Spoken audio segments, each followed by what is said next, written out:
Welcome to the J.R. Hendrick Texan Night, a podcast that deals with the early life of J.R. Hendrick. And now, narrating, Debate the Race is on, J.R. and Jimmy. We're going to start, if we can, with the late night, evening rather, of the of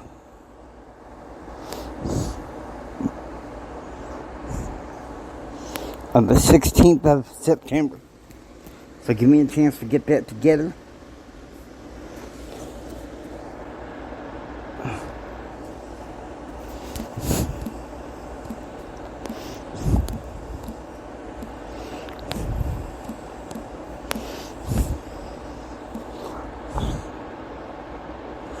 Here we go, I think.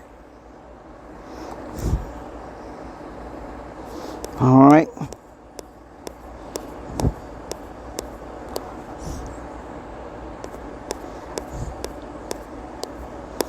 Alright, now.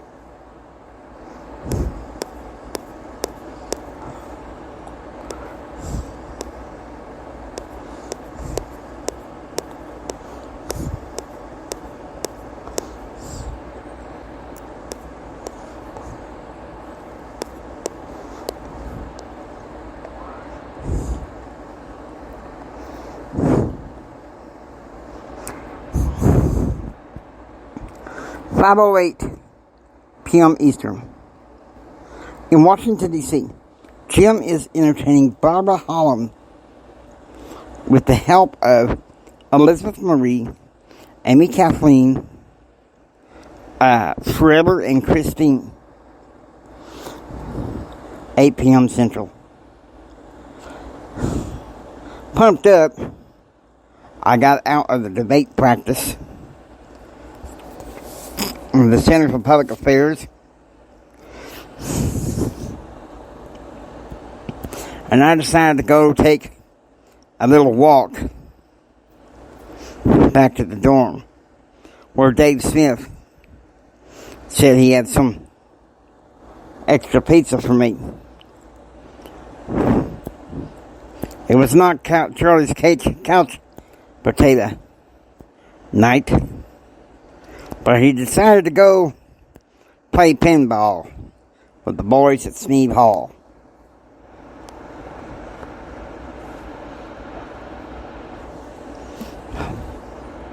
Let's see if I can get this thing to cooperate here.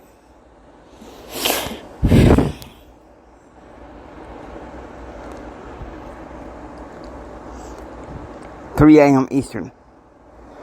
JR goes into the living room of his dorm and opens up his portable CCTV, closed-circuit television for the blind, to look at the newspaper articles and Bill Clinton's campaign speech about welfare reform in April 1992. He had gotten a hold of that campaign speech through the help of his father. 7 a.m. Eastern. Jim sits down for breakfast with what remained to be his family in Washington, D.C.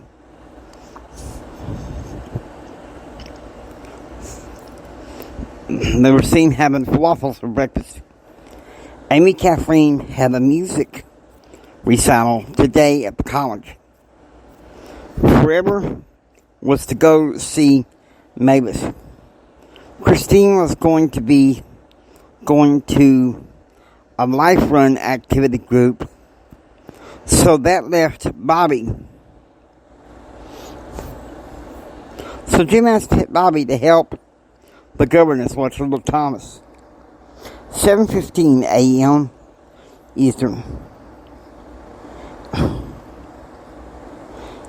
Absolute happiness, joy, and peace was going on in the Holy Spirit Club for breakfast.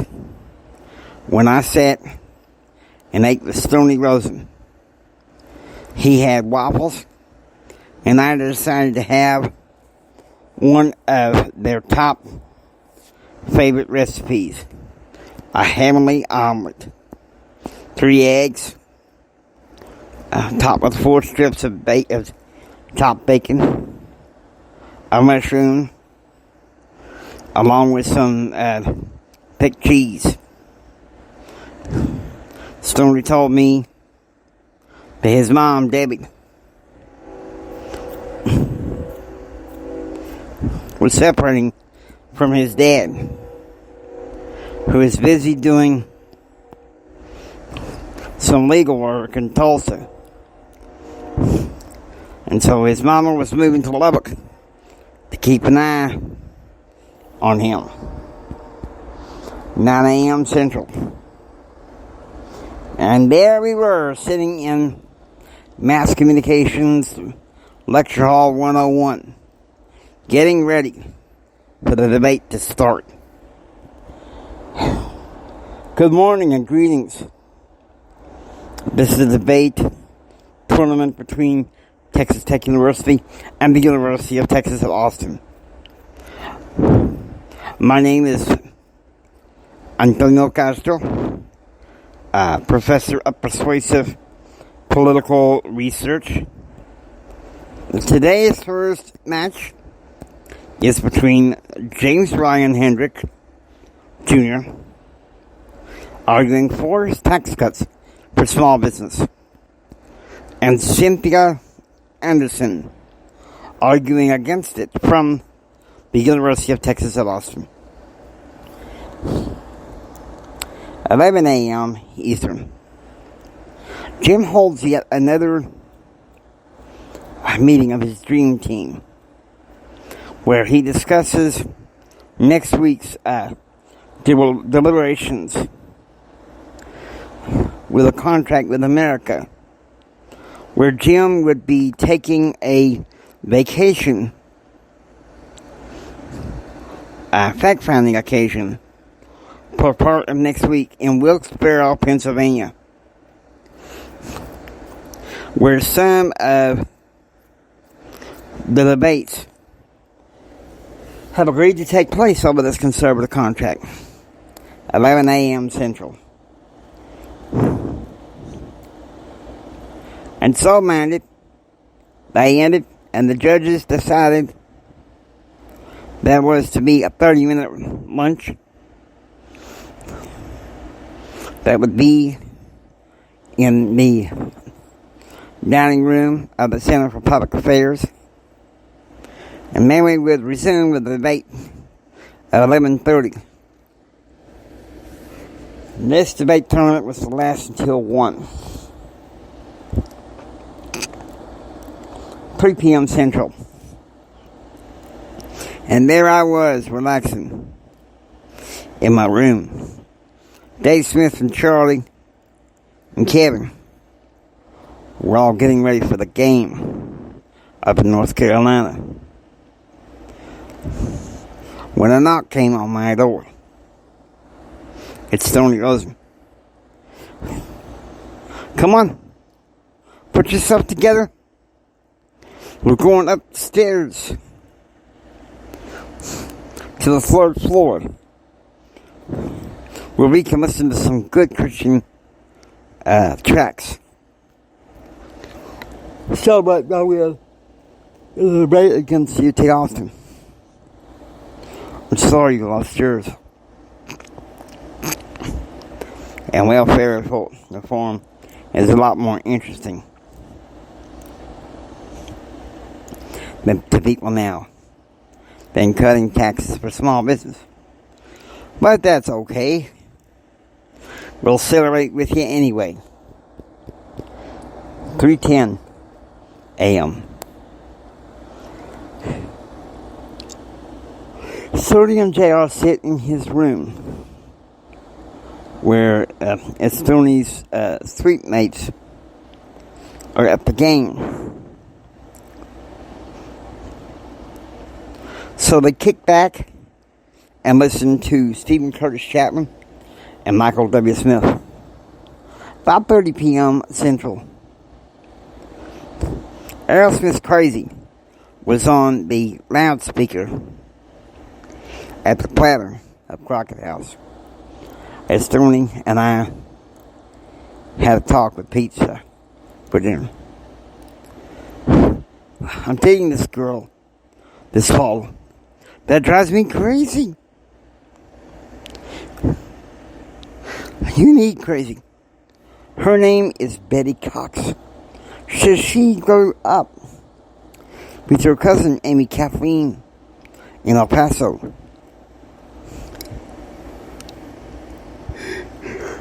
Stoney was yammering on and on. She drives me crazy. But man, oh man, do I love her.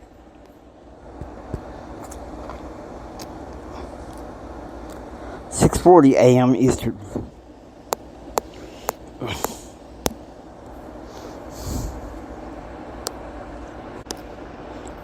After that, it went like this.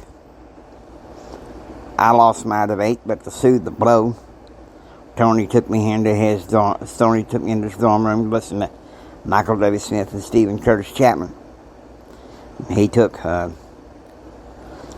to the platter for pizza. Told me about this girl he was dating named Amy Cox, who knew my sister Amy Kathleen growing up in my cousin Amy Kathleen growing up in El Paso. Next day I went to the Spirit Club. Christine talked Daddy into going to Calvary Hill Baptist Church. I had a tough breakfast seeing Charlie Nation in the wheelchair. And I got to hear Daddy on the radio. Mama decided to take only a select few with her to New Orleans. It was an interesting time. We hope you enjoy listening to the J.R. Hendrick Texan Gentleman. If you like what you hear, please subscribe and become a part of the adventure. This is the James Hendrick Empowerment Network saying until next time, get ready for the rest of the story. It sure is going to get a bit more interesting from here.